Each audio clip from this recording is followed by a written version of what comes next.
Buenas noches, es un gusto estar una vez más con ustedes en este subprograma Un Café con Galat. El tema que vamos a desarrollar esta noche es: el pasado herético de Bergoglio es el presente de Francisco. Nos acompaña la doctora Ana Cecilia Osorio. Ella es decana de posgrados de la Universidad La Gran Colombia. Moisés Rojas, quien es escritor e investigador, y también está con nosotros Miguel Aguilera, quien es abogado y misionero católico. Ustedes, como siempre, pueden participar con sus preguntas o comentarios a través de las líneas 287-8355 en Bogotá, a través de la línea gratuita nacional 018-115-116, o también lo pueden hacer por WhatsApp al número 320-859-8733. Este programa lo pueden seguir por www.teleamiga.tv o www.nosotrostv.com. Conduce y dirige el doctor José Galat, presidente de la Universidad La Gran Colombia. Bienvenidos. Qué alegría estar de nuevo con ustedes, queridos teleamigos y teleamigas. Pues bien, vamos a ver el pasado del Papa Bergoglio. ¿Por qué nos quieren hacer creer que Bergoglio no tiene un pasado tenebroso? Tan tenebroso que es herético, y un papa, una persona herética puede ser nombrada papa.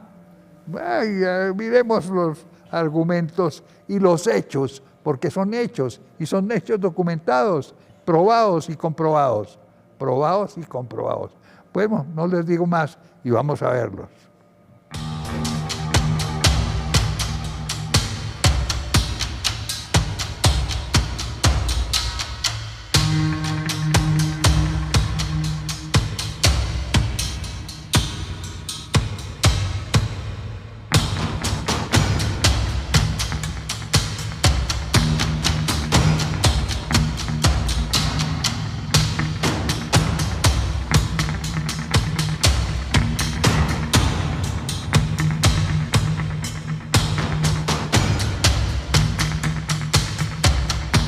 El pasado herético de Bergoglio es el presente de Francisco. Parte 1.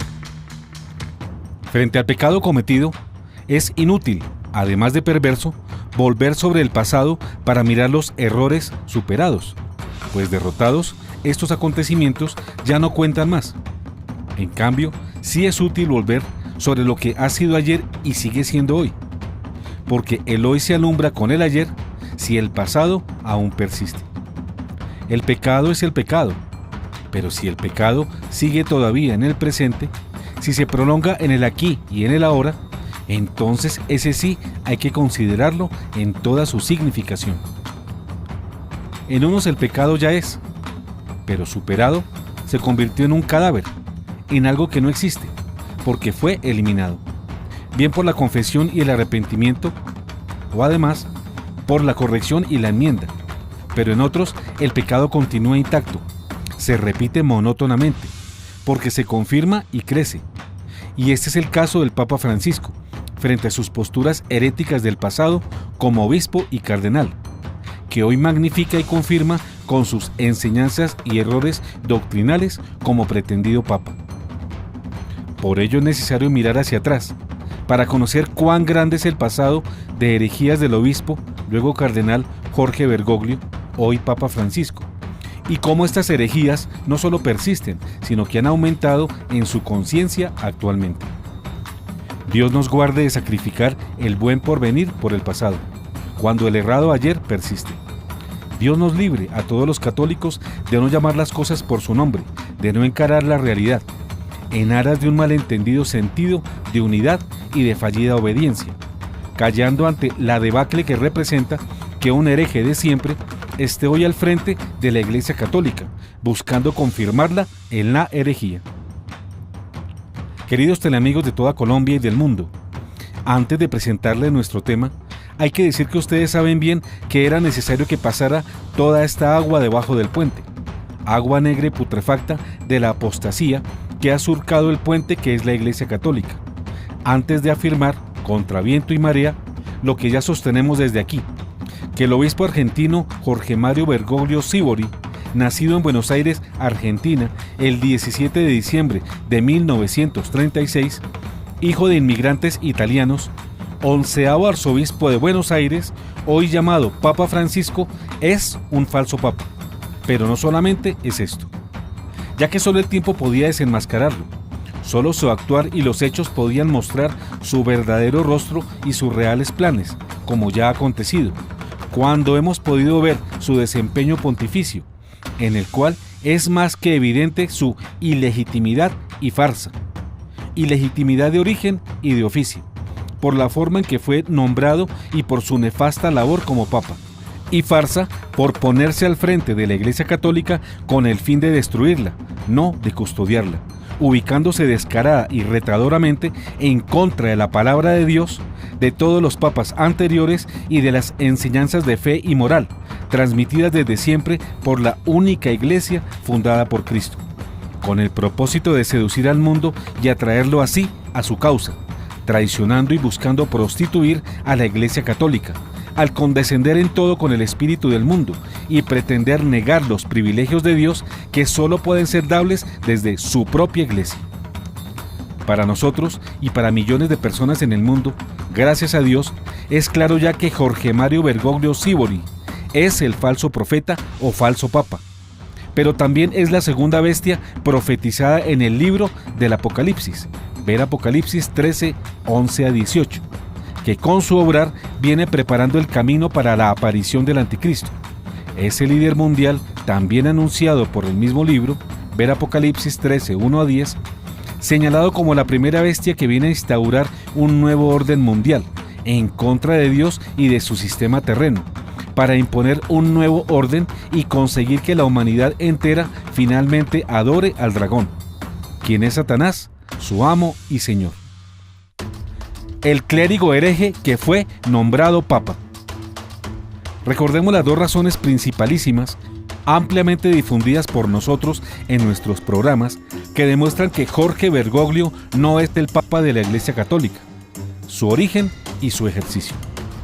Su origen, por la manera como fue conseguida la falsa renuncia de Benedicto XVI y por la forma fraudulenta como el cónclave del 2013 lo eligió papa. Su ejercicio, por las herejías y errores doctrinales de fe y de moral que viene enseñando con descaro. A estas razones debemos agregar una no menos importante, y es su pasado. Los vicios doctrinales y morales demostrados en el desempeño de sus funciones ministeriales como obispo y luego como cardenal en su natal Argentina. Decíamos atrás que el pasado ya no importa cuando está superado, pero no cuando ese pasado demuestra el porqué de tantos errores del presente y augura un futuro aún más negro por llegar. En efecto, el pasado del obispo Bergoglio, como su presente, está igualmente surcado por herejías y actos inmorales que lo desautorizan y descalifican para sentarse en la cátedra de Pedro. Sus acciones y graves omisiones ya habían sido reseñadas por los medios de comunicación mundial y especialmente de Argentina desde tiempo atrás. Pero el cónclave que lo eligió parece que ignoró o desconoció estos serios antecedentes. Los católicos de a pie, que somos la mayoría de los más de 1.500 millones que hay en todo el mundo, confiamos plenamente en la decisión tomada por los 115 cardenales votantes del 2013. Pero ahora es claro que la trayectoria de Jorge Bergoglio no fue tenida en cuenta, pues de haberlo hecho, su postulación no habría sido considerada y habría sido descartada de inmediato. Hoy nos preguntamos, ¿es que acaso el perfil deseado para este sumo cargo era justamente el que obtuvieron los cardenales del cónclave que eligieron a Jorge Bergoglio? Eso lo responderá la historia, pero la verdadera, no la que se escribe ahora tramposamente. Y eso lo juzgará el Señor, cuando Él establezca toda la verdad y nos la dé a conocer a todos. Pero para varios viandantes de la fe, a 4 años de esta nefasta decisión que partió en dos nuestra Iglesia, es claro ya que un clérigo como el obispo Bergoglio, con tan serios antecedentes heréticos e inmorales, jamás hubiera debido ser papa de la Iglesia Católica por haberse salido él mismo de ella, por negar sus enseñanzas y contradecirlas con sus actos y omisiones. Solo quien pertenece al cuerpo puede ser cabeza. Veamos algunos de estos actos heréticos e inmorales del obispo Jorge Mario Bergoglio Sívori.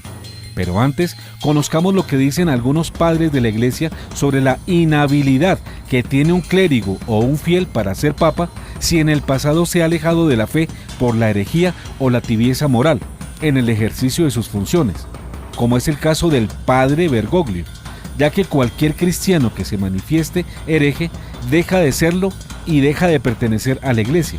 Por ello no puede aspirar o llegar a ser papa.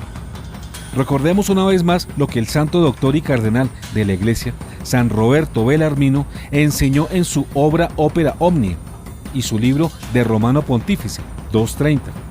Dice San Roberto: un papa que se manifieste hereje, por ese mismo hecho, per se, cesa de ser papa y cabeza, así como por lo mismo deja de ser un cristiano y miembro de la Iglesia.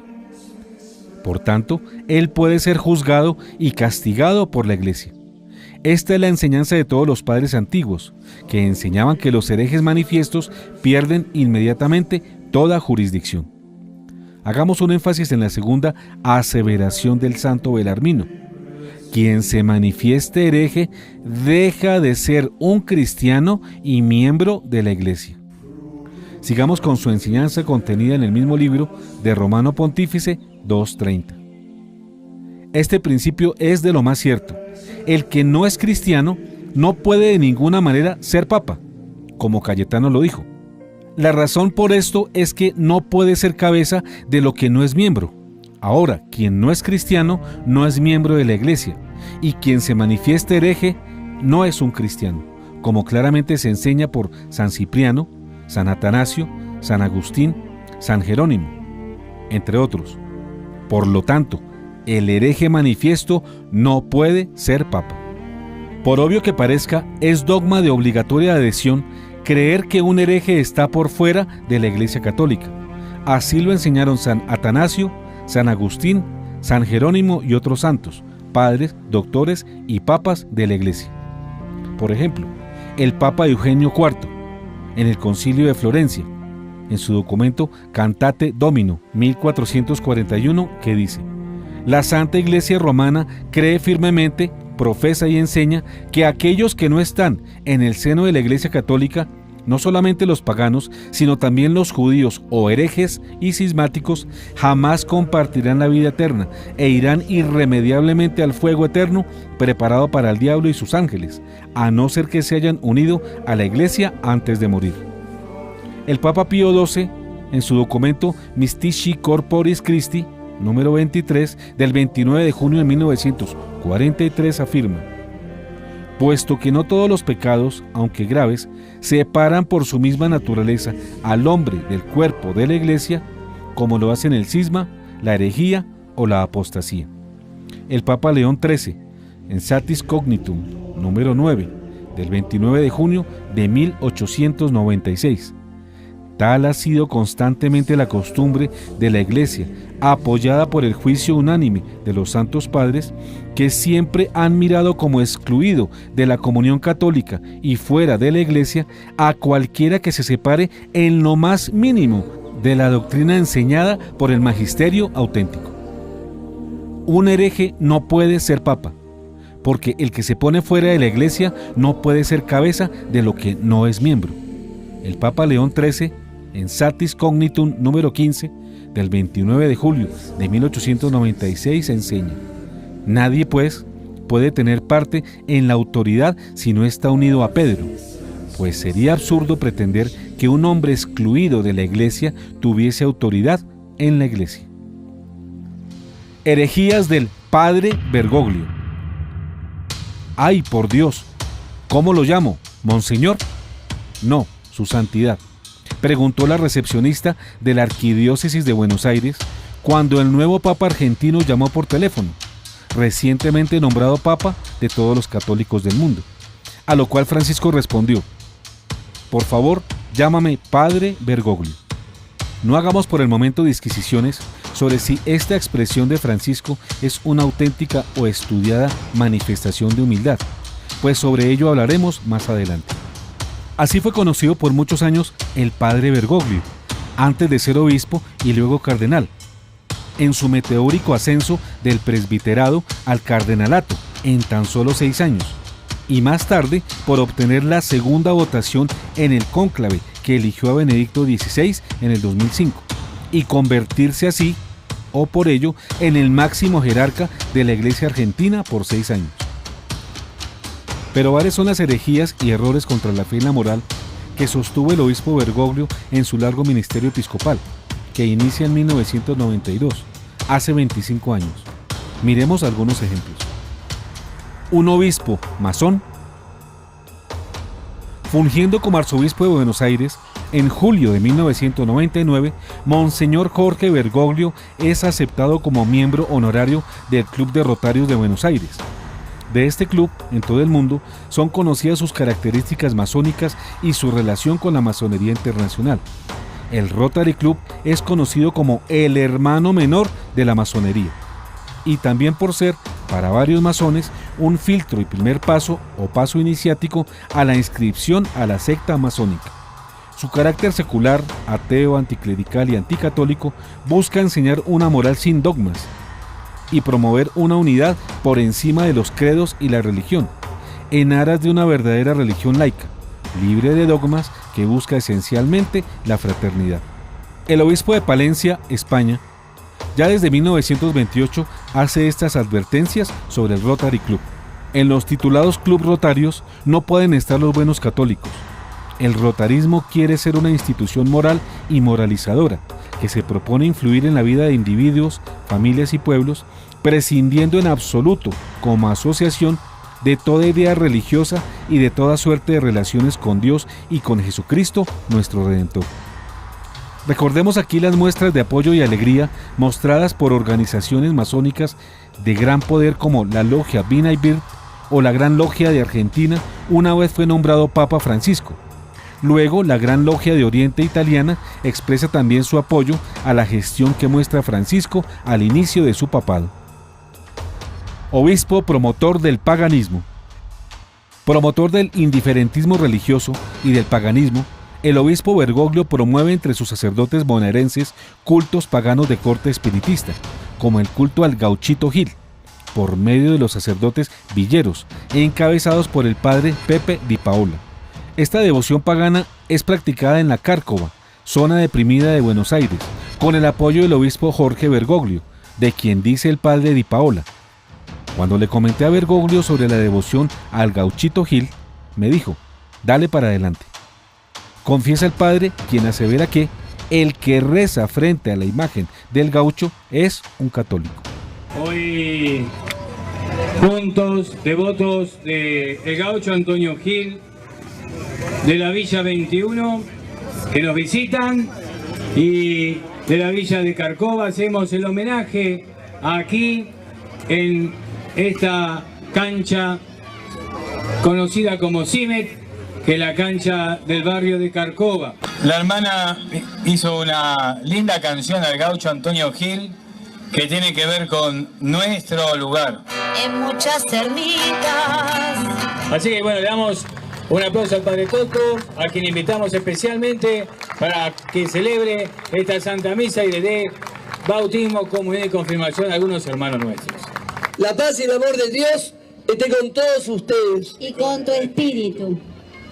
Venimos todos como peregrinos, algunos de acá del barrio, otros venimos de otros barrios, pero todos estamos hoy unidos para encontrarnos con esta cruz que nos trajo la salvación, esta cruz que nos muestra el Gauchito Gil. Ser cristiano no es otra cosa que querer el bien del hermano, querer el bien del prójimo. Eso es ser cristiano. Desear que mi hermano se sienta bien, querer a mi hermano. Y esto nos lo enseña el gaucho Antonio Gil, que tanto hizo por sus prójimos en su tiempo. En señal de amor.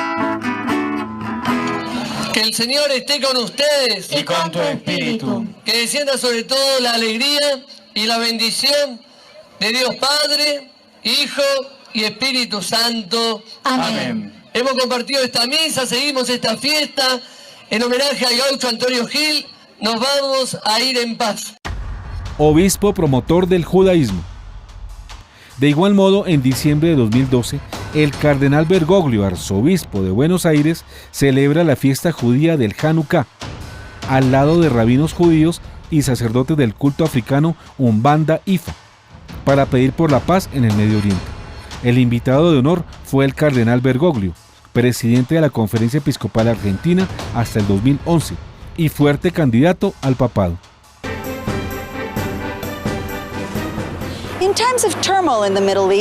En tiempos de crisis en Oriente Medio, judíos y cristianos en Argentina han llevado a cabo una ceremonia conjunta para mostrar al mundo que es mejor vivir en paz. Un cardenal argentino que casi resulta elegido papa celebró Hanukkah en un templo judío en Buenos Aires con la presencia de líderes de otras religiones. Una foto de familia rara vez vista. Rabinos, sacerdotes católicos y líderes religiosos afro-brasileños unidos en un templo judío para celebrar Hanukkah.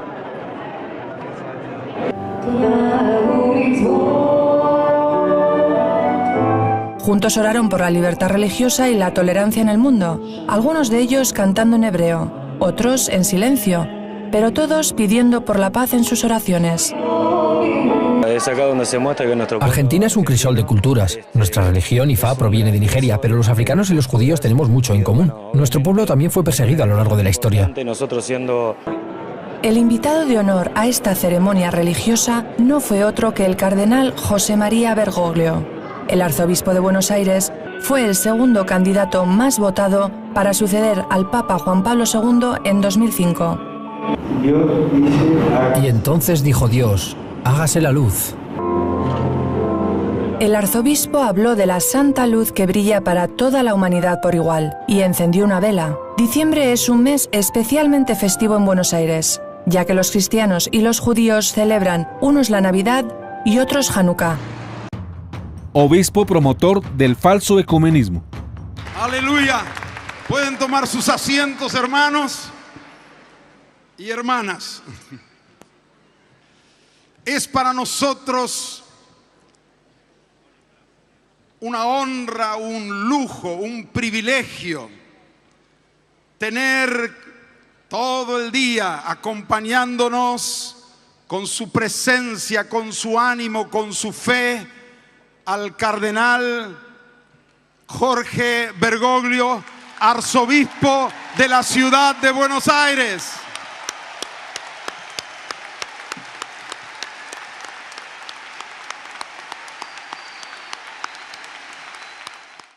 Renová tu corazón.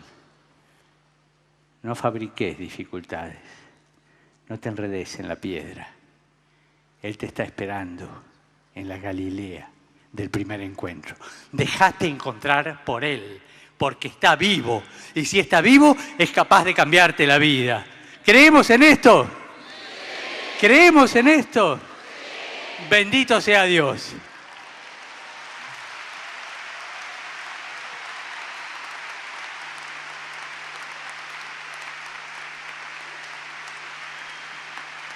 Al poco tiempo de recibir la segunda mayor votación en el cónclave de 2005, en junio de 2006, el arzobispo de Buenos Aires y primado de Argentina, presidente de la Conferencia Episcopal de su país y seguro candidato ganador a reemplazo de Benedicto XVI, Jorge Mario Bergoglio, ante 7.000 evangélicos y católicos en el Estadio Luna Park, participó en el tercer encuentro fraterno de la comunidad renovada de evangélicos y católicos en el Espíritu, con sus siglas CRECES.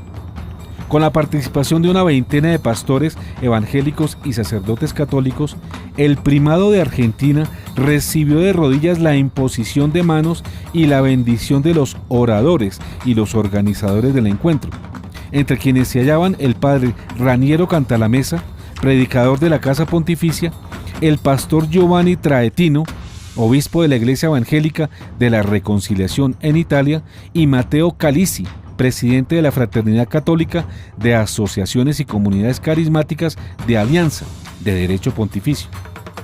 Dice el informe de la agencia Cenit: en la multitud no había divisiones entre católicos y evangélicos.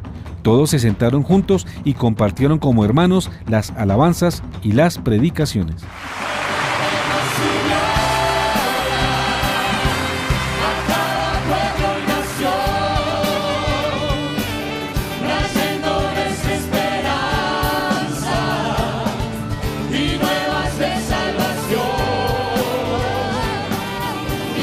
Amados hermanos y hermanas, este es el día que hizo el Señor.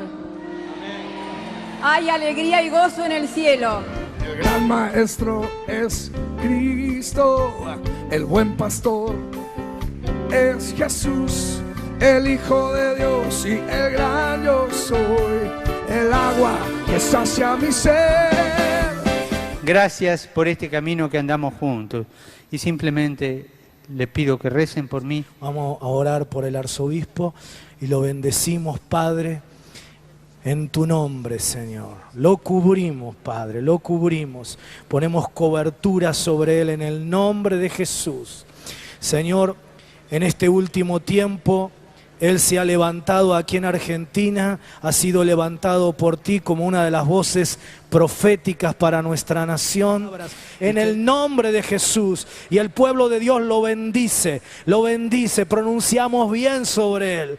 Llénalo más y más de tu Santo Espíritu, Dios. Inúndalo de tu presencia, Padre, en el nombre de Jesús, en el nombre de Jesús.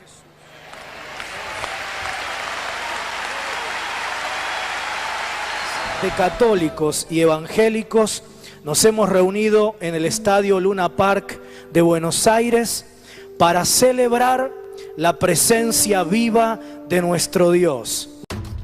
Obispo de los luteranos. Este obispo luterano argentino, llamado Manuel Acuña, da testimonio del valor e importancia que tiene el obispo católico Jorge Mario Bergoglio, a quien llama nuestro obispo en el Vaticano. En su página oficial escribe el 3 de octubre de 2013, al poco tiempo de la elección de Bergoglio como papa. Refiriéndose a él, dice: ahora mismo nuestro obispo está en el Vaticano y nosotros, fieles de la Iglesia Luterana, queremos hacer un homenaje a su esfuerzo de toda la vida frente a personas siniestras que representan el mal, que él como exorcista combate sin desmayo. La verdad está en estas imágenes y no en las palabras que difaman y ofenden, concluyó el obispo luterano Manuel Acuña. Obispo promotor de sacrilegios eucarísticos. En agosto del 2012, el cardenal Bergoglio permitió una ceremonia de bautismo y Eucaristía en la Basílica del Santísimo Sacramento de Buenos Aires, donde el sacerdote Jorge García Cuerva celebra la misa, da la comunión a la pareja gay conformada por el travesti Roberto Carlos Trinidad, conocido como Florencia de la B, y su pareja Pablo Goicochea, y bautiza a sus dos hijos, gestados mediante un vientre de alquiler. El semanario relata la noticia así: el sábado 25 de agosto fueron bautizados los hijos de Florencia de la B, a un año de su nacimiento y coincidiendo con su cumpleaños. Paul Alexander e Isabela recibieron el sacramento en una de las iglesias más lujosas de la capital federal, la Basílica del Santísimo Sacramento, y luego de la ceremonia la familia lo festejó almorzando juntos en un salón reservado solo para 8 personas. Mira, ¡ay, la entrada! Cuando entraste era Grace Mona con Carolina, te juro. ¡Ay, mira! Mirá. Ay, no, te juro que yo les digo una cosa, yo no puedo creer la tranquilidad, la paz de esos chicos que estuvieron. Así, tranquilitos toda la ceremonia, toda. Mira, ahí está el padre Jorge. Qué amoroso. Obispo que comete sacrilegios eucarísticos. Un 7 de agosto en la parroquia de San Cayetano de Liniers, en Buenos Aires, el cardenal Bergoglio da la Eucaristía de manera sacrílega, pasándola de mano en mano, sin patena y sin decir la fórmula "este es el cuerpo de Cristo", con la que se puede reconocer que a quien se recibe es al Señor Jesús en cuerpo, alma y divinidad al comulgar.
El pasado herético de Bergoglio es el presente de Francisco. Fin, parte 1.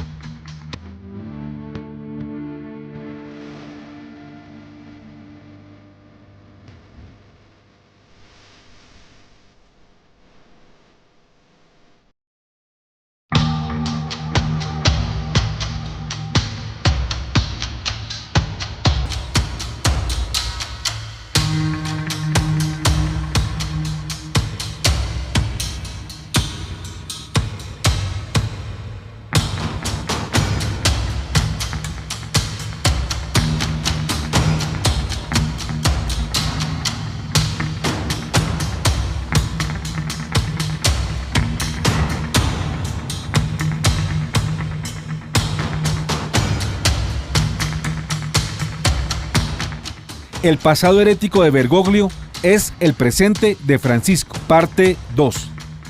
Obispo que promueve el homosexualismo.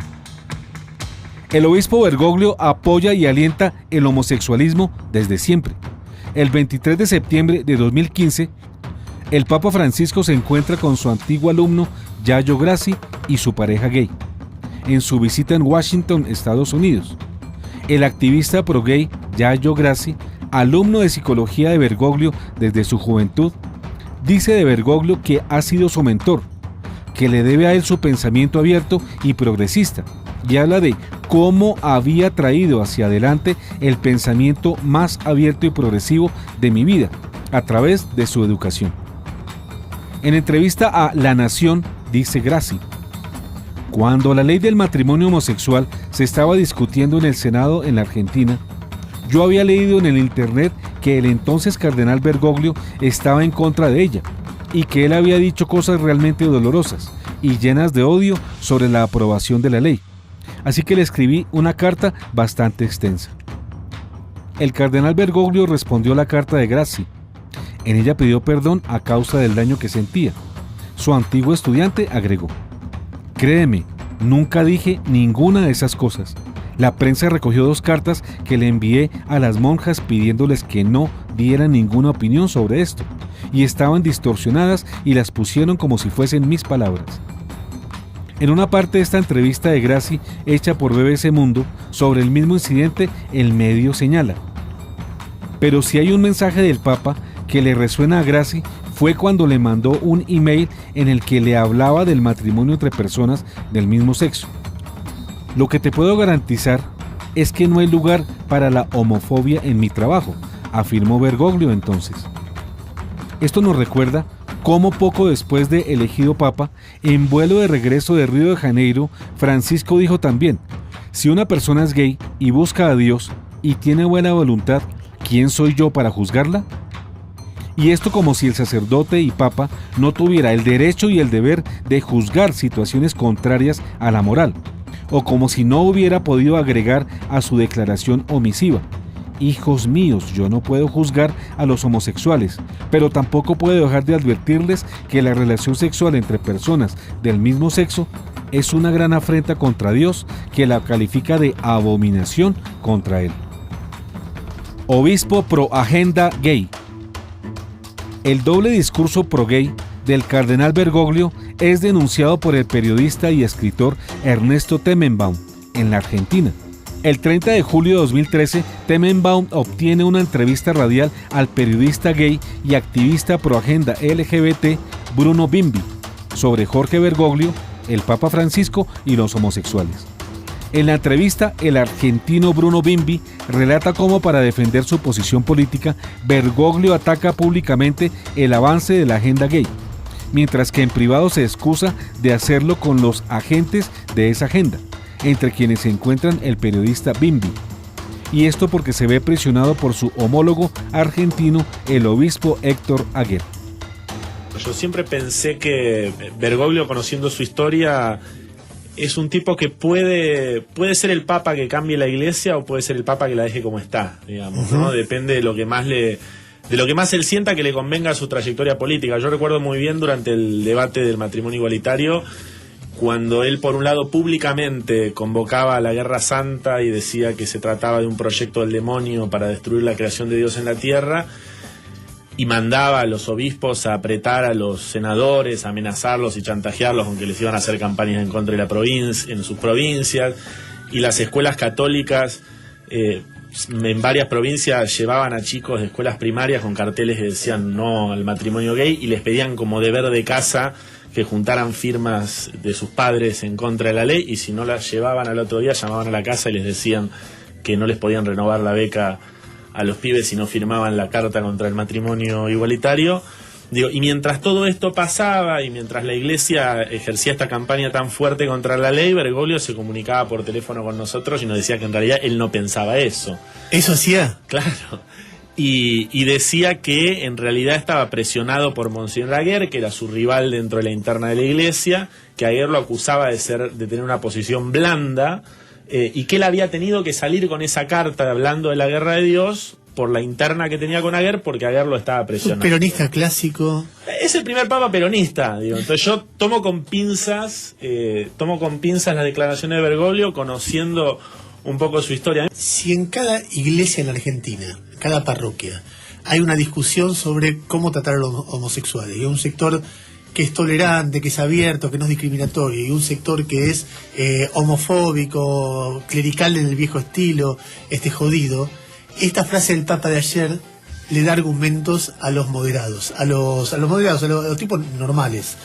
Y frente a alguien que diga, che, ese tipo es gay, hay que marginarlo, hay que no sé qué, hay otro que va a decir, pero el Papa dijo que no somos quien para juzgar. Con lo cual, en ese sentido, me parece que un Papa diga eso me pareció histórico, ¿no es así? Sí, de alguna manera es así. Lo más importante en realidad para mí, si yo tengo que ver cuál es el lado positivo de las declaraciones del Papa, diría que lo más importante es la repercusión mediática que tuvieron las declaraciones del Papa. Es decir, la lectura que los medios de comunicación hicieron de esas declaraciones.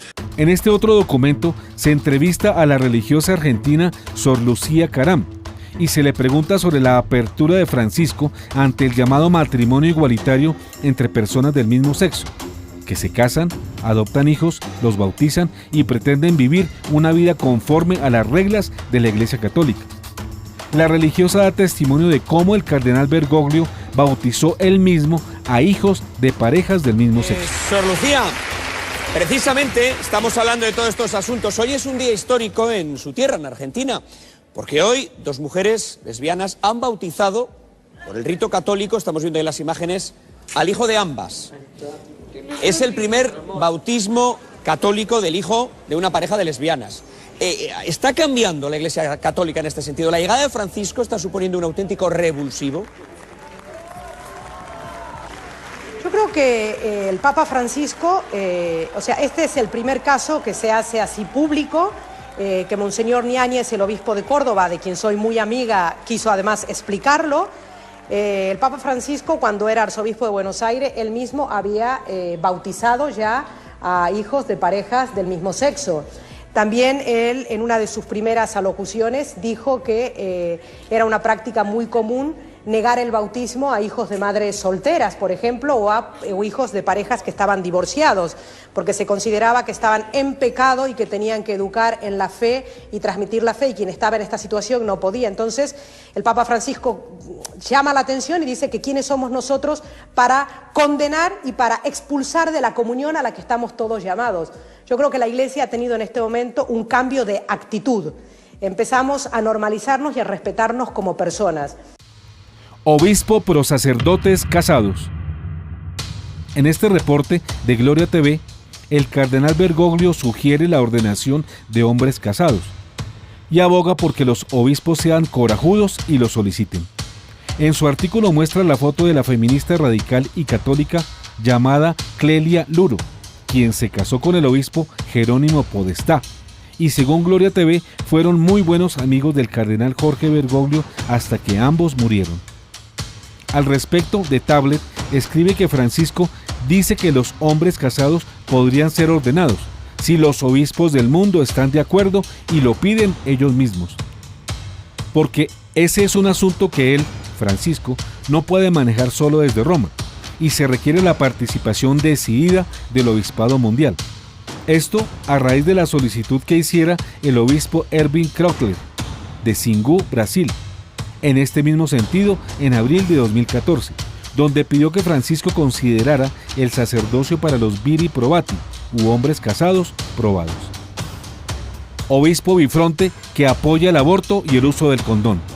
A raíz de una declaración del arzobispo de Barcelona, cardenal Luis Martínez Sistac, dada en marzo del 2013, en el sentido de que la Iglesia tendrá que estudiar el uso de preservativos, varios medios reportaron cómo el Papa Francisco, siendo arzobispo de Buenos Aires, reconoció que el preservativo es útil para evitar la transmisión de enfermedades en las barriadas más pobres. Así lo reseñó la agencia EFE. El cardenal arzobispo de Barcelona, Luis Martínez Sistac, ha reiterado este miércoles que el Papa Francisco da aire nuevo y frescor a la Iglesia y ha augurado que, entre todos los temas que tendrá que abordar, figura el uso de preservativos. Sobre la postura del obispo Bergoglio frente al aborto y otros temas, quien fuera la directora de CatholicNet durante 10 años, Lucrecia Rego de Planas, en carta abierta al Papa Francisco, escribe en septiembre de 2013. Cuando te conocí por primera vez, siendo el cardenal Bergoglio, y durante esas convivencias cercanas, me llamaba la atención y me desconcertaba que nunca hacías las cosas como los demás cardenales y obispos. Al ver esas cosas, qué vergüenza contártelo, yo decía para mis adentros, qué ganas de llamar la atención. ¿Por qué no? Si quiere ser de verdad humilde y sencillo, mejor se comporta como los demás obispos para pasar desapercibido. Mis amigos argentinos que también asistían a esas reuniones notaban de alguna manera mi desconcierto y me decían: no eres la única. A todos nos desconcierta siempre, pues sabemos que tiene los criterios claros, ya que en sus discursos formales muestra unas convicciones y certezas siempre fieles al magisterio y a la tradición de la Iglesia. Es un valiente y fiel defensor de la recta doctrina. Pero, al parecer, le gusta caerle bien a todos y estar bien con todos, así que puede un día decir un discurso en la televisión en contra del aborto y al día siguiente en la misma televisión aparecer bendiciendo a las feministas pro aborto en la Plaza de Mayo. Puede decir un discurso maravilloso contra los masones y unas horas más tarde está cenando y brindando con ellos en el club de Rotarios. Es nula la elección de un hereje como Papa. Pablo IV. El Papa Pablo IV publicó el 15 de febrero de 1559 una bula llamada Cum ex Apostolatus Officio, ante la tentativa de que un cardenal, protestante en secreto, pudiera ser elegido nuevo Papa. Con esta bula, el Papa Pablo IV, no confundirlo con Pablo VI de nuestra época, declaró solemnemente que un hereje no podía ser elegido válidamente Papa. Aquí algunos fragmentos.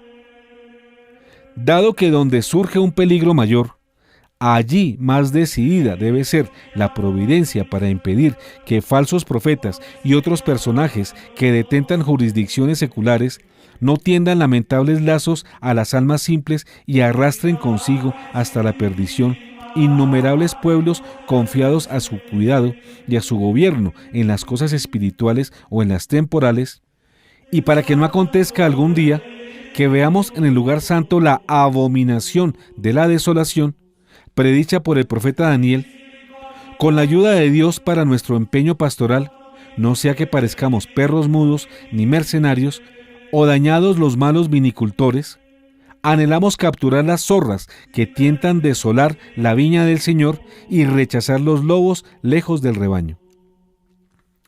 6.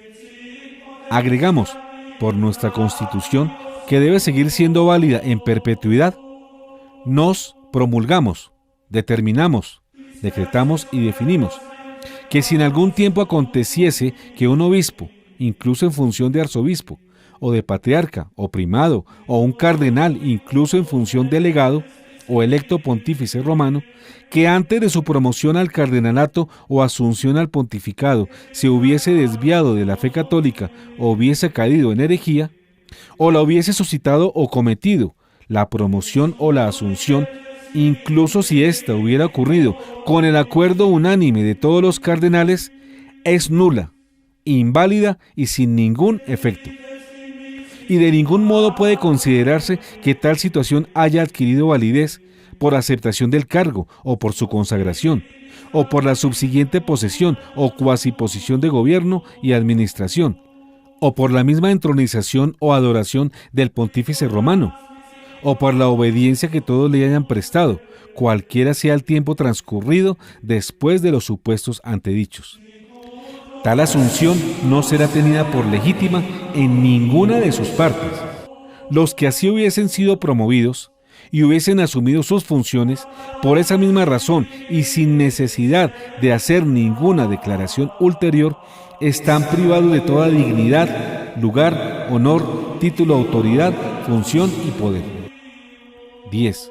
Por lo tanto, a hombre alguno sea lícito infringir esta página de nuestra aprobación, innovación, sanción, estatuto, derogación, voluntades, decretos o por temeraria osadía contradecirlos, pero si alguien pretendiera intentarlo, sepa que habrá de incurrir en la indignación de Dios omnipotente y en la de sus santos apóstoles Pedro y Pablo. Dado en Roma junto a San Pedro en el año de la encarnación del Señor 1559, 15 anterior a las calendas de marzo, año cuarto de nuestro pontificado. Herejía del obispo Bergoglio, testigo principal. Los que siguen son aparte del artículo llamado Recen por mí, escrito por el catedrático y escritor argentino Antonio Caponetto, publicado en el blog El Cabildo, 6 días luego del nombramiento de Jorge Bergoglio como papa. Su título hace alusión al pedido que hizo en el balcón de la Plaza de San Pedro cuando salió a saludar a la gente tras la votación del cónclave que lo eligió papa.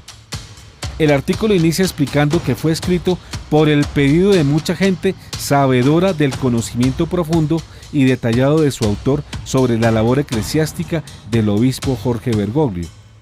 El artículo fue introducido de esta manera. Sé bien que la razón principal de esta demanda amistosa de la que soy objeto no se debe a ninguna especial facultad mía, sino al hecho por todos conocido de haberme visto obligado a mantener con el cardenal Bergoglio un doloroso y sistemático disenso, dejando documentadas mis acusaciones a sus múltiples desvaríos y yerros en un libro editado en Buenos Aires en el año 2010, bajo el título La Iglesia Traicionada.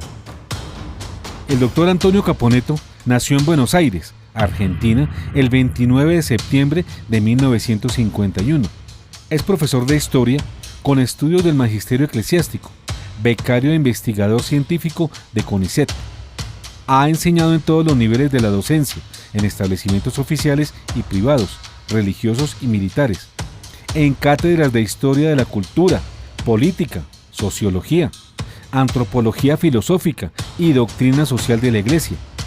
Escritor y director de la revista Cabildo, director de la revista Memoria, miembro fundador de la Corporación de Científicos Católicos y del Consejo Consultivo de la Fundación Gladius, formador de docentes, padres de familia y catequistas, conferencista internacional, Premio San José de la Liga de Padres de Familia por el excelente desempeño de actividades en pro del ser humano, por la cultura y los valores, profesor honoris causa de la Universidad Autónoma de Guadalajara. Algunas obras suyas se han traducido al inglés y al italiano. Resulta más que inquietante que este artículo, escrito apenas 6 días luego del nombramiento del cardenal Jorge Bergoglio como papa, por su compatriota y biógrafo, el profesor Antonio Caponetto, se convierta 4 años luego de escrito en una especie de radiografía de hechos cumplidos, que apenas se vislumbraban como una posibilidad de lo que es el papado actual de este obispo argentino, predecible por quienes como Antonio Caponetto bien le conocían, desde mucho tiempo antes de saltar a la arena cardenalicia y vaticana, de forma impensada. Queda pues sentado el conocimiento que tiene el autor de este artículo acerca de la labor eclesial del obispo Bergoglio al frente de la Iglesia Argentina, como arzobispo de Buenos Aires y presidente de la Conferencia Episcopal, por 2 periodos, luego de su fallido intento por subir al papado en reemplazo de Juan Pablo II, conocimiento que queda compendiado en el libro La Iglesia Traicionada, que los invitamos a buscar y a leer. Solo como fruto del conocimiento de la labor episcopal de Jorge Mario Bergoglio Sívori en su país, Antonio Caponetto se atreve a poner en duda la legitimidad del cónclave que elige a su compatriota Jorge Bergoglio, Papa Francisco. Solo por ello, señala el profesor Antonio Caponetto, será tarea de los teólogos de la historia más eminentes discernir con solvencia si el cónclave que eligió al Papa Francisco estuvo iluminado y movido por la inspiración del Espíritu Santo, como la fe nos lo señala, o si por alguna razón que ahora ignoramos, los cardenales electores fueron engañados, resultaron objeto de alguna extraña manipulación, o cerraron su entendimiento a la lumbre del Paráclito. Prosigue adelante el catedrático Caponetto. Entiéndase que la duda aquí planteada, que bien quisiéramos que no fuera duda alguna, tiene su razón de ser no en el cuestionamiento de la existencia de la tercera persona trinitaria en el cónclave, ni en la valía moral de quienes se aprontaban a ser movidos por él, sino en la incertidumbre sobre la ciencia, la serenidad y la prudencia de este específico cardenalato para asignar a la persona indicada. Y remata Caponetto con esta perla bergogliana, manifiesta al inmediato comienzo de su pontificado. Al tiempo que escribimos estas líneas, continúa el profesor Antonio Caponetto, el 15 de marzo de 2013, el Papa Francisco le ha dicho a los miembros del Colegio Cardenalicio en la Sana Clementina: es curioso, yo pienso que el Paráclito da todas las diferencias en las iglesias y parece como si fuera un apóstol de Babel. Estremece tamaña denotación y referencia al Paráclito, a escasas horas de una acción directa del mismo sobre el cuerpo colegiado que lo invistió sucesor de Pedro. Si cabe la posibilidad de que alguno o muchos perciban a la tercera persona como apóstol de Babel, no se pecaría de audacia concluyendo en que, entonces, algo soterrado y anómalo pudo suceder en este cónclave. A 4 años de esta elección, con todas las cosas que ya sabemos y por sus frutos, somos conscientes que no fue el Paráclito el que actuó en esta falsa elección.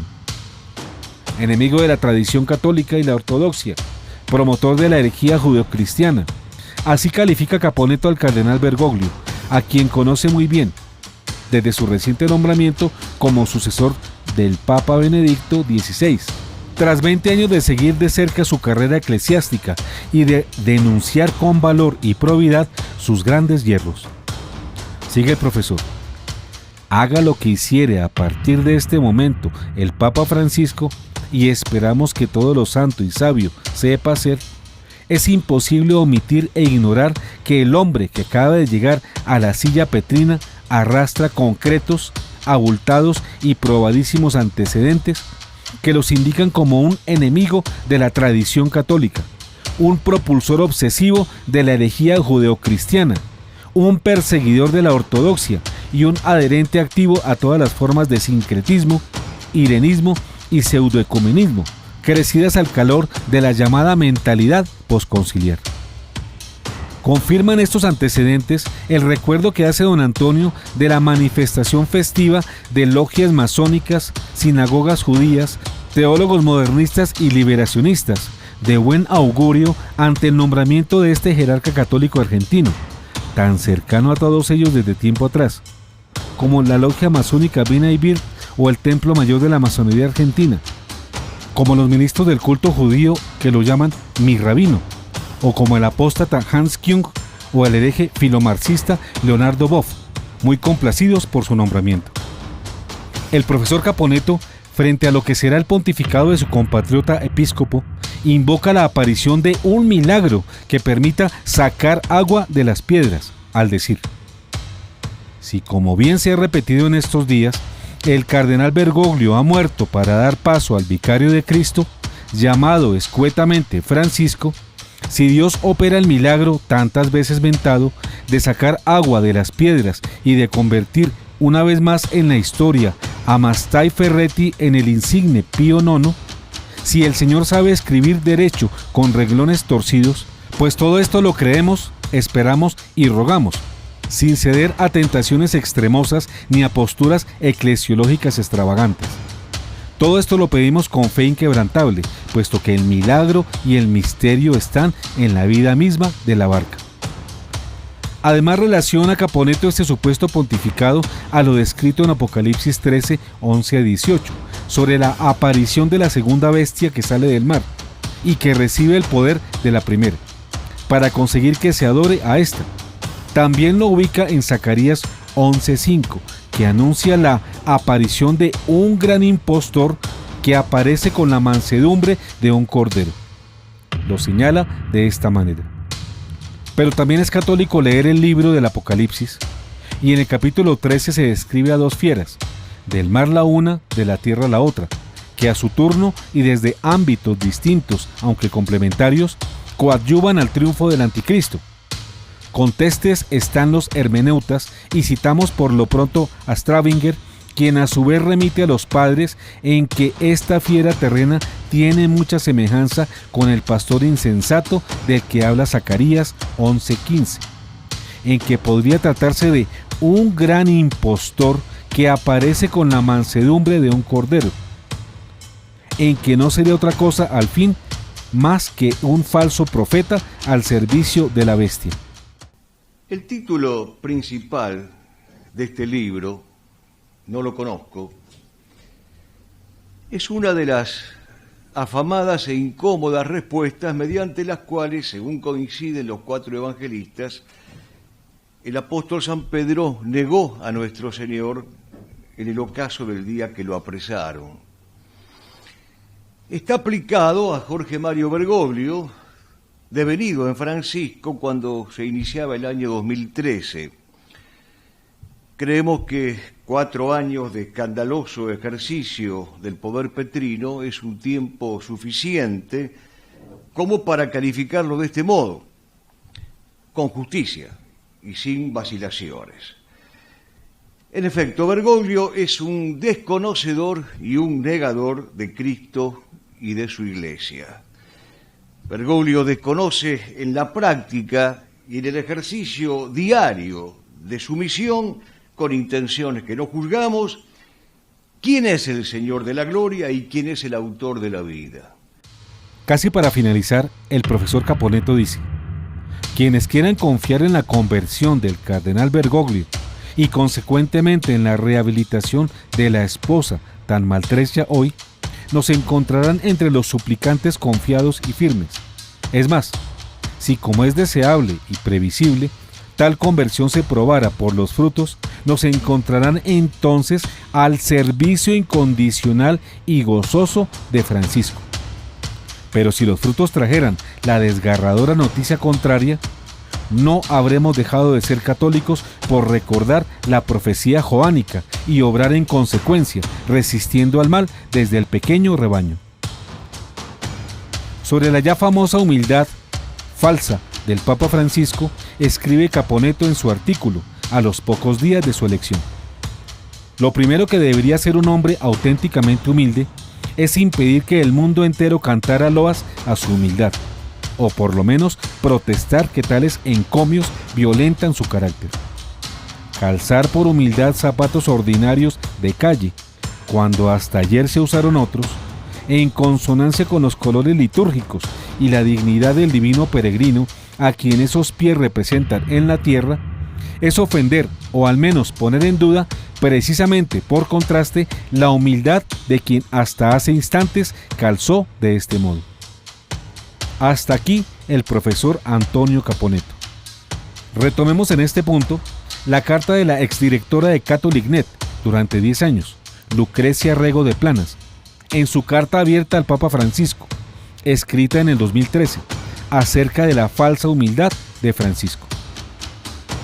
Cuando te conocí por primera vez, siendo el cardenal Bergoglio, y durante esas convivencias cercanas, me llamaba la atención y me desconcertaba que nunca hacías las cosas como los demás cardenales y obispos.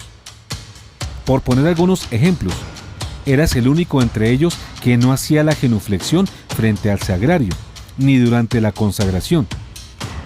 Si todos los obispos se presentaban con su sotana o traje talar, porque así lo requerían las normas de la reunión, tú te presentabas con el traje de calle y alzacuellos, Si todos se sentaban en los lugares reservados para los obispos y cardenales, tú dejabas vacío el sitio del cardenal Bergoglio y te sentabas atrás, diciendo, aquí estoy bien, así me siento más a gusto.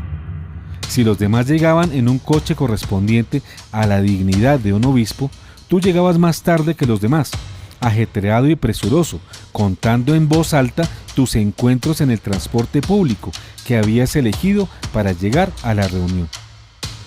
Al ver esas cosas, qué vergüenza contártelo, yo decía para mis adentros, qué ganas de llamar la atención.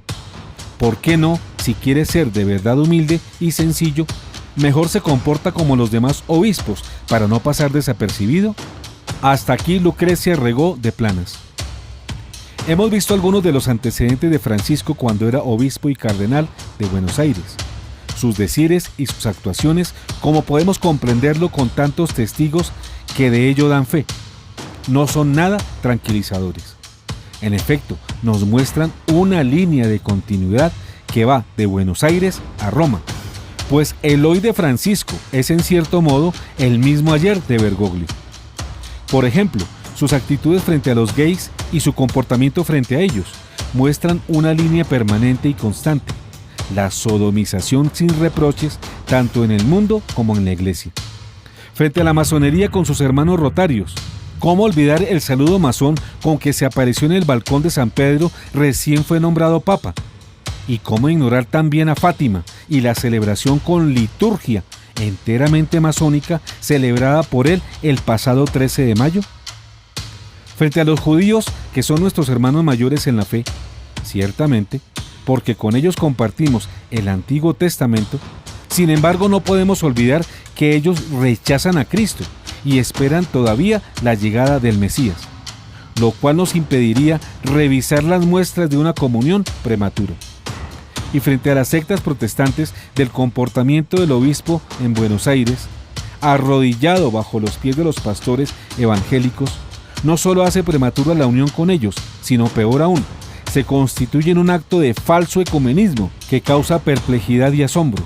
Pero más perplejidad encontraremos en Francisco, que declara testigo del Evangelio a Martín Lutero y celebrará junto con la arzobispa luterana Ange Jacqueline y todas las autoridades mundiales luteranas en la Catedral Primada Luterana de la ciudad de Lund, Suecia, en octubre próximo, los 500 años de la Reforma Protestante, como si esta reforma que desgarró la unidad de la Iglesia fuera un gran acontecimiento eclesial. Todo lo que hoy vemos de reprochable en Francisco en cierto modo se cocinó en Buenos Aires, cuando él era obispo y luego cardenal. Y para volver a las autorizadas expresiones del Papa Pablo IV, de San Roberto Belarmino, San Atanasio, San Agustín, San Jerónimo y otros santos, padres, doctores y papas de la Iglesia, como Eugenio IV, Pío XII, León XIII, preguntamos, ¿cómo es que un hereje es elegido papa? ¿Y cómo atribuirle al Espíritu Santo, Espíritu de la santidad y de la verdad, semejante nombramiento contrario a toda verdad y a toda santidad? No nos hagamos ilusiones, no neguemos las realidades, aceptemos con serenidad y clarividencia que el ayer de Bergoglio ha sido reproducido en el hoy de Francisco. Y si ese ayer fue de apostasía, herejía y permisividad moral, no es de extrañarse que el presente lo sea también de las mismas connotaciones negativas. Recordemos una vez más, el pasado herético de Bergoglio es el presente de Francisco. Negarlo es querer tapar el sol con el dedo.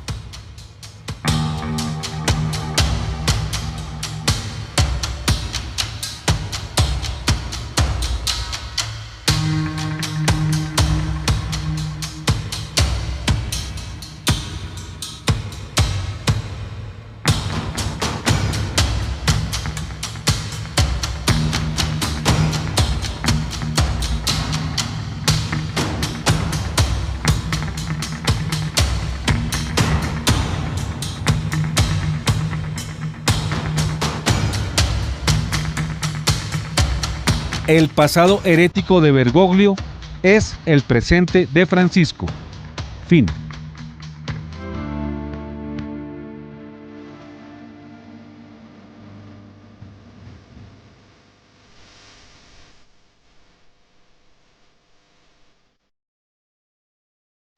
El pasado herético de Bergoglio es el presente de Francisco. Este es nuestro tema de hoy. Ustedes pueden participar con preguntas o comentarios a través de las líneas 287-8355 en Bogotá, a través de la línea gratuita nacional 01-8115-116 o por WhatsApp al número 320-859-8733. Dirán nuestros críticos que tiene que ver el pasado con el presente. Pues ya vieron ustedes, eso no se puede tapar. La frase final, no podemos tapar el sol con las manos, con el dedo. Tenemos que aceptar la realidad.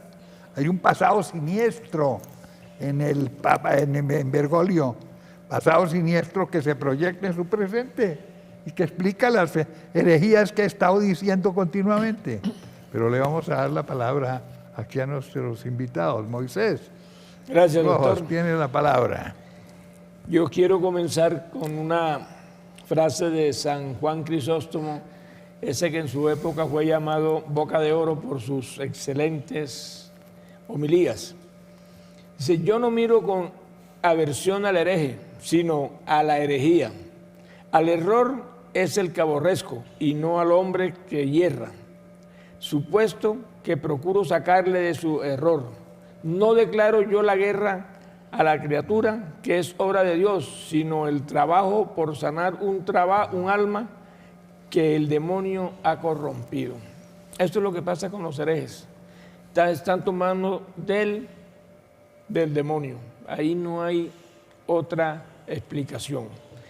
Y si podemos ver todos estos videos que hemos pasado y todos estos programas donde con pruebas fehacientes, con pruebas contundentes, basados en la doctrina de la Iglesia Católica y basados también en la Escritura, nos extraña sobremanera que todavía haya gente que no quiera ver, no quiera oír, no quiera entender. No hay una actuación de Bergoglio que no diga algo en contra de él. Lo dice él mismo, no lo decimos nosotros. Es él mismo quien habla mal de él. Por ejemplo, llevar una estatua de Lutero al Vaticano, reivindicando al hereje quizás más grande que ha habido después de Judas. Se hizo invitar a la celebración de los 500 años de Lutero. Le está dando más importancia a Lutero que a cualquiera de los santos nuestros, inclusive de la Santísima Virgen María, a quien catalogó como santita en España. Que concedía gracias baratas. Concedía gracias baratas y que quería arrebatarle la gloria al Señor. Según él, la Iglesia nos ha engañado desde 1517, cuando Lutero apostató y dividió la Iglesia. Que el señor Bergoglio trata de justificar diciendo que no quiso dividirla, sino reformarla. Otra herejía, reformar lo que Jesús enseñó. O sea, que sabe más que Jesús. ¿Cómo? Sabe más que Jesús. Sabe más que Jesús. Jesús es un patirrajado ante Lutero. El Papa San Celestino I también dijo, en el concilio de Éfeso por allá en el año 431, todos los herejes corrompen las verdaderas expresiones del Espíritu Santo con sus propias mentes inicuas y hacen que caigan sobre sus cabezas una llama inextinguible. Y si hacemos énfasis en los errores y horrores de Bergoglio, lo hacemos precisamente para que las almas no se pierdan siguiendo a un hereje, siguiendo a una persona que nunca o casi nunca ha mencionado a Jesús en sus homilías, en la iglesia, en la misa, en ninguna parte, que no hace una genuflexión delante del Santísimo, pero sí lo hace delante de los pastores protestantes. Y vemos con claridad en el video que eso viene de antaño, eso no es ahora, eso no es improvisado, eso no es fortuito cuando llegó a Papa. Él venía preparando todo eso, ¿sí? Muy ladinamente. Y quiero terminar con una con un adagio popular de mi tierra que dice que perro huevero no pierde el vicio. Miguel Aguilera, te damos la palabra. Muchas gracias. Bueno, yo quiero decir que frente a los errores doctrinales y los vicios morales que estamos viendo en la iglesia actual, la iglesia durante 2013 años, para no contar los últimos 4, ha tenido una actitud uniforme y firme, y la iglesia ha pagado unos precios enormes por defender la doctrina, y voy a señalar solo algunos. En tiempos de Arrio, la iglesia dijo que perezca el mundo antes que la divinidad de Jesucristo. En tiempos de Focio, dijo que perezca la iglesia griega antes que la primacía de San Pedro, y perdimos la iglesia griega. Cuando Oriente pidió que el filioque fuera quitado, es decir, la frase que dice que el Espíritu Santo proviene del Padre y del Hijo, la parte y del Hijo, la iglesia dijo, perdamos al Oriente, y lo perdimos, y son territorios enormes, y son millones de personas, es poder temporal y es dominio, poder sobre las personas. Después, cuando Lutero pidió que no se reconocieran las indulgencias, la iglesia dijo que se pierda Holanda. Y cuando Calvino dijo que no se reconozca ni la confesión ni la Eucaristía, la iglesia dijo que se pierda Suiza.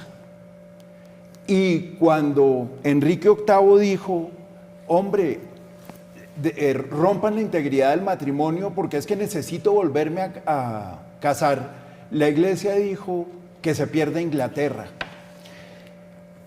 Y la actitud ha sido esa, porque es que la iglesia lo que dice es, la doctrina de Cristo no nos la estamos inventando nosotros, la doctrina de Cristo, Cristo nos la reveló, Dios reveló la doctrina, y la reveló en la palabra de Dios y la reveló en la tradición, y eso es inmodificable, es incambiable. Si nosotros cambiamos lo que Cristo reveló, pues estaríamos contradiciendo al mismo Cristo, estaríamos quitándole su carácter de divinidad. En Marcos 16,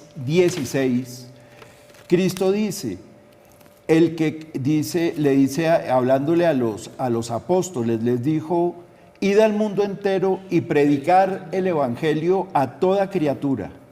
El que crea y sea bautizado se salvará, pero el que no crea se condenará.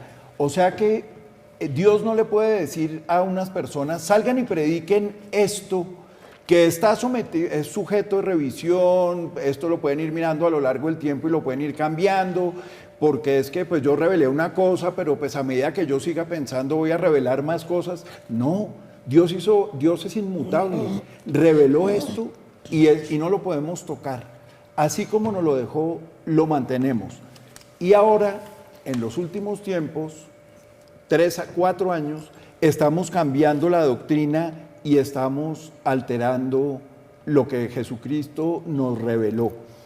Esto tiene una cosa grave, y es que la iglesia fue perdiendo poder temporal, fue perdiendo poder político, perdió todo su poder militar, pero mantuvo íntegra la doctrina. Y los críticos de la iglesia, los enemigos de la iglesia y los miembros de la iglesia reconocíamos que lo que nos sostenía era la presencia de Dios, era un poder sobrenatural. Perder lo terrenal no nos importaba. Y ahora nos hemos inclinado a volver a llamar a todos los que se fueron, pagando el precio de la integridad de la doctrina. Es decir, estamos cogiendo a patadas lo que durante 2000 años hicieron nuestros antecesores para volver a recuperar un poder temporal. Eso francamente... En contra de la verdad. En contra de la verdad, por supuesto. Entonces, eso no puede venir de Dios. Eso es la digamos, la parte de la reflexión que quiero hacer en este momento. Tu reflexión es magnífica, La Iglesia a lo largo de la historia ha preferido abandonar las ventajas de poder temporal, ventajas de dominación, por mantener intacta la fe, por mantener intacta la verdad. ¿Y qué imperios los que soltamos? Soltamos Grecia, soltamos Oriente, soltamos Inglaterra, Holanda, Suiza, o sea, hemos soltado todo por estar apegados a la verdad. Entonces, por favor, miren qué es lo que hemos hecho toda la vida y lo que está pasando ahora. Lo quieren deshacer ahora, con Bergoglio a la cabeza. Para coger un poder que no sirve para nada, porque es que en el momento en que tengamos poder temporal, eso no sirve para nada. No hay que recordar las tentaciones de Cristo. Todo el mundo y todas sus riquezas te haré y me adoras.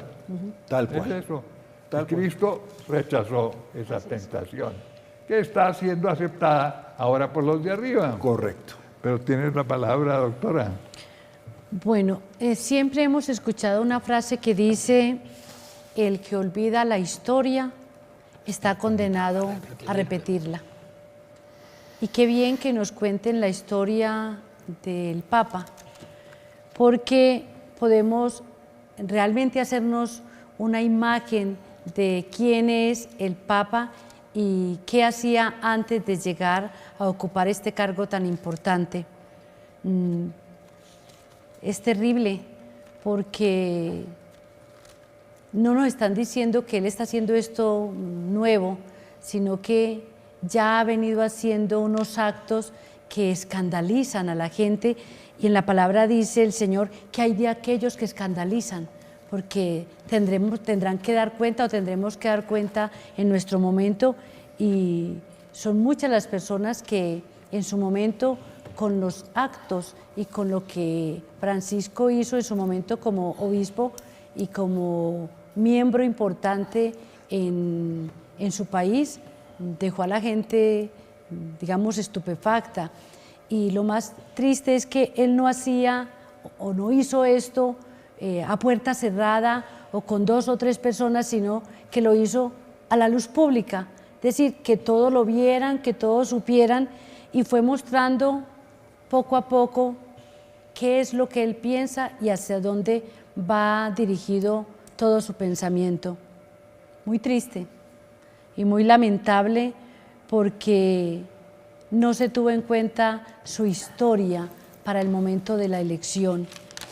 Y mucha gente me ha cuestionado y me dice que por qué nosotros acá cuestionamos, valga la redundancia, la acción del Espíritu Santo, que si nosotros no creemos en el Espíritu Santo, porque la mayoría de las personas tienen la certeza de que el Papa fue elegido por la acción del Espíritu Santo en cada una de las personas que estaban allí presentes para la elección.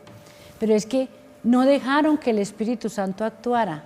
Allí actuó el hombre y el Espíritu siguió aleteando, pero no tuvo dónde posarse, porque encontró las mentes y los corazones comprometidos con el hombre, comprometidos con las reformas y comprometidos con todo aquello que querían hacer para la Iglesia después de 2017 años. Yo estoy de acuerdo, como dice nuestro compañero, la palabra está escrita hace mucho tiempo, pero cuando se escribió no se dijo: a medida que pase el tiempo váyanla adaptando, a medida que pase el tiempo hagan grupos, estudienla y el Papa dirija y empiece a cambiar y adáptela a las necesidades. No, es un libro escrito de siempre, para siempre, y no tiene errores, y no es un documento para análisis o es un documento de estar en construcción continua, como están los documentos en unas instituciones que son de continuo movimiento. La palabra no. Y con esto que está haciendo el Papa, pues está llevándonos a pensar que la palabra se modifica y se hace de acuerdo a sus propios criterios. Vuelvo a decir, muy triste, muy preocupante todo lo que se estaba tejiendo antes de, y como decíamos acá con los compañeros, lo que él está haciendo ahora no es que le surgió en este momento, no, es que ya tiene una tradición, ya tiene una historia y ahora la está reafirmando y está llevando a la pérdida de la fe de muchas personas. Por lo tanto, no podemos dejarnos confundir y tenemos que seguir siendo firmes en la sana doctrina y firmes en la fe.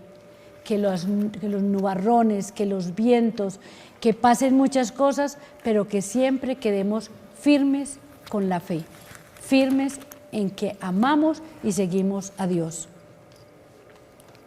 Bueno, eso me recuerda, estaba viendo el libro de los Salmos, que dice esto: tus dictámenes son mi herencia perpetua. Estoy leyendo el Salmo 119 en verso 111, y el 12 dice: inclino mi corazón a cumplir tus preceptos, que son recompensas para siempre, no son de momento. De modo que la iglesia no debe adaptarse, la iglesia no debe adaptar la palabra del Señor al mundo, sino al contrario, el mundo a la palabra de Dios.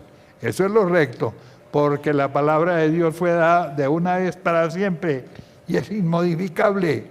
Entonces, hacer lo contrario es hacerle querer decir: a ver, vamos a adaptar, vamos a hacernos amigos del aborto, por ejemplo, de la eutanasia, del matrimonio de personas del mismo sexo, de todas esas atrocidades que el mundo ha puesto en primer lugar como si fueran valores, cuando son antivalores, son lo contrario de la palabra. Entonces la iglesia no puede adaptarse a los errores y a los desfallecimientos de los hombres, sino es al contrario, tiene que adaptar, el mundo tiene que adaptarse a la palabra. Bueno, pero creo que hay unas comunicaciones, Sí, ¿no? señor, tenemos varias llamadas en espera y recibimos, si le parece, a Isabel desde Medellín. Bueno, a Isabel, oímos a Isabel. Isabel, buenas noches. Buenas noches. La escuchamos. Adelante. Isabel. Bueno, buenas noches. Yo tengo una inquietud y me gustaría mucho que me la pudieran resolver hoy. En estos días hablaron ustedes en cuanto al cambio de la liturgia de la palabra o de la Sagrada Eucaristía. Entonces, yo he puesto mucha atención en todos los ritos de la Santa Eucaristía. Y después del ofertorio, escucho al sacerdote que dice: orad, hermanos, para que esta Eucaristía sea agradable a Dios Padre Todopoderoso. Entonces yo digo, no. Debe decir, es orad, hermanos, para que este sacrificio mío y vuestro sea agradable a Dios Padre Todopoderoso. Creo pues que es así, porque yo siempre lo he escuchado toda mi vida así.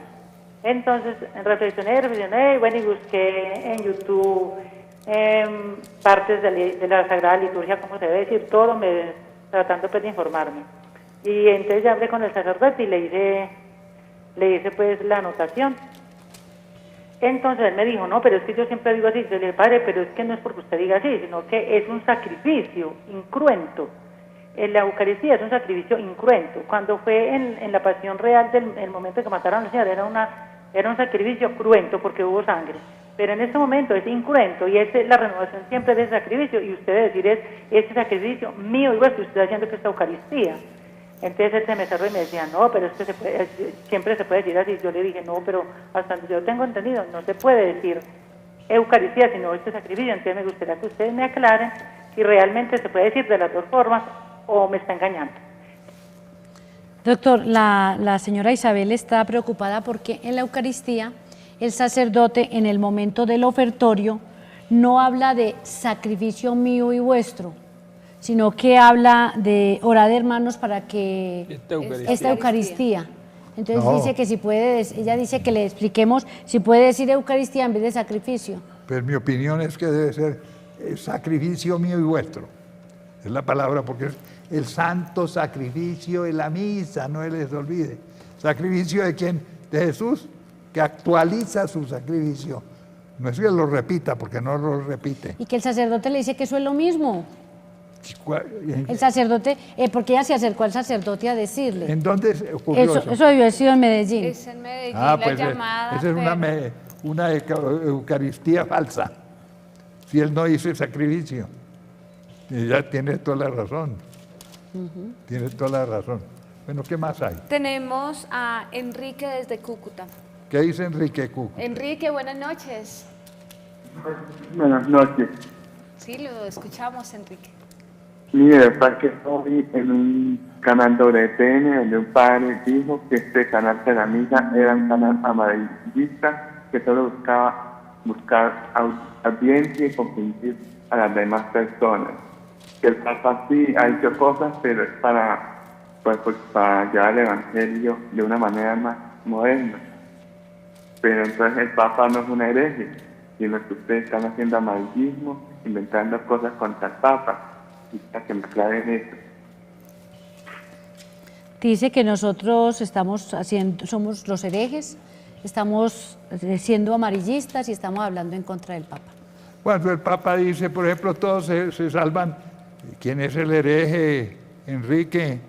Si Cristo ha dicho, muchos son los llamados y pocos los escogidos, y si Él dice que nadie se condena y que la lógica del Evangelio es que todos se salvan, ¿qué quiere decir? ¿Quién contradice a quién? ¿Nosotros a Cristo o el Papa contradice a Cristo? Piense, Enrique, tenga esta cosa que nos dio el Señor para que razonemos. No tapemos el sol con las manos. El hereje no somos nosotros, es Él. Y es que la Eucaristía y la palabra de Dios no se puede cambiar. Dios es uno, siempre lo ha sido. Lo que ofende a Dios hace 2000 años, lo ofende ahora y lo ofenderá siempre. Y no podemos estar cambiando. El que dice no hay que hacer proselitismo porque es una herejía y es una cosa, es una tontería, no somos nosotros. Jesucristo dijo, hagan discípulos míos en todas las naciones. Hacer discípulos es hacer proselitismo. Nosotros no somos lo que dicen. Por favor, Enrique, piense las cosas. Y el que diga que Jesús no multiplicó los panes, que no hizo milagros, es un hereje. El que diga, por ejemplo, que no importa en qué religión van a educar al hijo con tal de que le llenen la barriga, eso contra las palabras de Cristo, que dijo que su palabra vale más que todo y que hay que educar, pedir perdón, que la palabra es más importante que el pan material. Entonces, ¿quién es el hereje? Tonterías. No se dejen manipular de esa manera. Bueno. También, doctor, hay muchos mensajes en WhatsApp, si quiere leer. Aunque sea uno. Aunque sea un hito. Sí. Escógelo tú. Bueno, dice, Dios los bendiga y proteja. En Sincelejo, Sucre, los sacerdotes ya están predicando que, como dice Francisco, todas las religiones son iguales, que lo que a Dios le importa es el ser humano y por eso es que lo están atacando tanto. Todas las religiones son iguales. Que todas las religiones son iguales. Esa es otra de las cosas que dice Francisco. ¿Qué nos dice la fe? Nos dice solo en la Iglesia Católica hay salvación. Eso dice la Iglesia. Y cuando creó una iglesia, no dijo miles de iglesias. Sí, creó mi iglesia. Tú eres Pedro y sobre ti edificaré mi iglesia. No mis iglesias. Exacto. Entonces, ¿quién es el que niega la fe y quién es el Entonces, que ¿quién la es el tiene? amarillista? Entonces, desgraciadamente, nos dicen que ya terminó. Así es, doctor, tiempo. ya estamos con los últimos 5 bueno, minutos. pero tu minuto. ¿Comienzo yo? Tu minuto, no termina tú. Bueno, perfecto. Pues, escuchando a Miguel, lo que nos decía, y es que ¿de qué le sirve al hombre ganar el mundo entero si pierde lo más importante que es su alma? No se puede defender lo que no se conoce. Yo entiendo a muchas personas que hoy en día están atacando a teleamigas sencillamente porque de pronto algún sacerdote le dijo, porque un amigo, porque vieron en el noticiero. Pero si realmente investigaran y si realmente tuvieran mayor conocimiento de lo que es la doctrina, les aseguro que en este momento ocuparían la posición de muchas personas que antes, hace unos pocos meses atrás, estaban atacando al canal y hoy en día hemos recibido el apoyo de estas personas porque hoy ya están defendiendo. Entonces la invitación es a que conozcamos nuestra doctrina católica, que llevemos la palabra de Dios, no al gusto de los hombres, como siempre lo he dicho, sino que transmitamos esta evangelización de acuerdo a lo que Dios quiere que realmente se transmita. Y por último, pues para ya no interrumpir luego más, es invitarlos al primer taller de sanación y liberación que realizaremos. Estaremos en Fusagasugá, en Pereira y en Cúcuta. Esto será sábado 2 de septiembre en Fusagasugá, el 3 de septiembre en Pereira y el lunes 4 de septiembre será en Cúcuta. Los temas que se desarrollarán serán la autoevaluación de heridas personales y del árbol genealógico. Será nuestro primer taller de sanación y liberación con una psicóloga católica, con un laico con dones de sanación y liberación. También irá un sacerdote que va a orar por todas las personas necesitadas. Tienen que comunicarse los que deseen asistir al número 320-439-5475 o al 578-1888. Los esperamos. En vista de la insistencia le damos medio minuto, medio. Solo para decirles que hay personas que me han estado llamando que qué pasa con la peregrinación a Tierra Santa. Sigue firme, nos vamos a ir para Belén, Jerusalén, donde nació el pequeñito niño Emanuelito. Quienes estén interesados, llamar al 315-601-3168. 315-601-3168. No me demoré medio. Bueno. Entonces, hasta la próxima, mis queridos amigos. Pero recuerden esto, unos excomulgados no pueden excomulgar a otros. Hasta la próxima.